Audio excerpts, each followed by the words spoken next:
बिस्मिल्लाहिर्रहमानिर्रहीम। कीमती और नाजुक किस्म की क्रॉकरी को पैक करते हुए या अलमारी में रखते हुए हर दो प्लेटों के दरमियान कागज़ रखें। इस तरह इन पर नामालूम खराशें नहीं पड़ेंगी। अगर प्रेशर कुकर खोलते हुए इसके अंदर का गर्म मवाद आप पर गिर जाए या कहीं से भी थोड़ी बहुत जल जाए तो आप साबुन की झाग इस जगह पर लगाएं हत्ता कि आपको सुकून महसूस होने लगे। मटरों को उबालने के बाद फ़ौरन ठंडा पानी अगर इन पर डाल दिया जाए तो इनकी सब रंगत बहुत खुशनुमा रहती है। सलाद के पत्तों को धोकर इनकी डंडियाँ ऐसे पानी भरे प्याले में रखें जिसमें चंद बर्फ़ के टुकड़े और लीमू के रस के चंद कतरे मिलाए हों।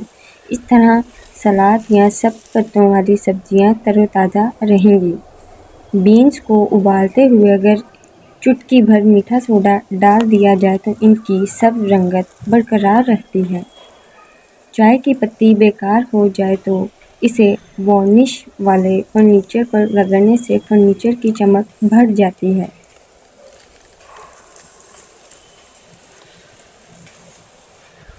सब्ज़ मिर्च को फ्रिज में रखने से पहले धोकर इसकी ऊपर की डंडी उतार दें। इस तरह मिर्चें काफ़ी देर के लिए ताज़ा रहती हैं।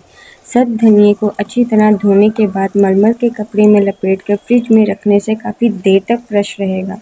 टमाटर के कतले घी, मक्खन या तेल में तलने से अपनी खुशबू और जायका खो देते हैं। अगर खुशबू और जायका बरकरार रखना चाहते हैं तो इनको चर्बी में तलने से इनकी खुशबू और जायका बरकरार रहेगा। दही बड़ों को नरम बनाने के लिए पिसी हुई दाल में 2 चाय के चम्मच दही डाल दें। इस तरह दाल के बने हुए बड़े निहायत नरम और मज़ेदार होंगे।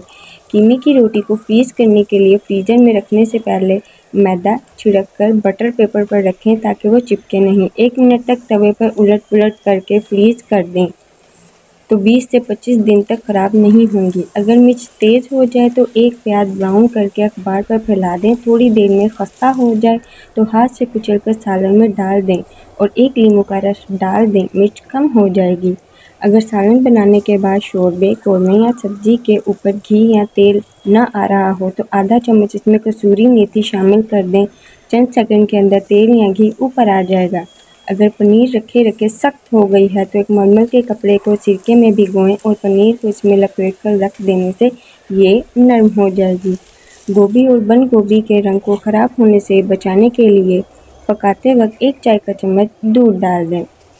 मिर्चें काटने के बाद हाथों को जलन से बचाने के लिए हाथों पर थोड़ा सा ठंडे दूध के मसाज करने से जलन कम हो जाएगी। जितने प्याज इस्तेमाल करने हैं उनको रात को प्लास्टिक की थैली में डालकर अच्छी तरह थैली बंद करके फ्रिज में रख दें। इन्हें काटते वक्त आंखों से पानी नहीं बहेगा।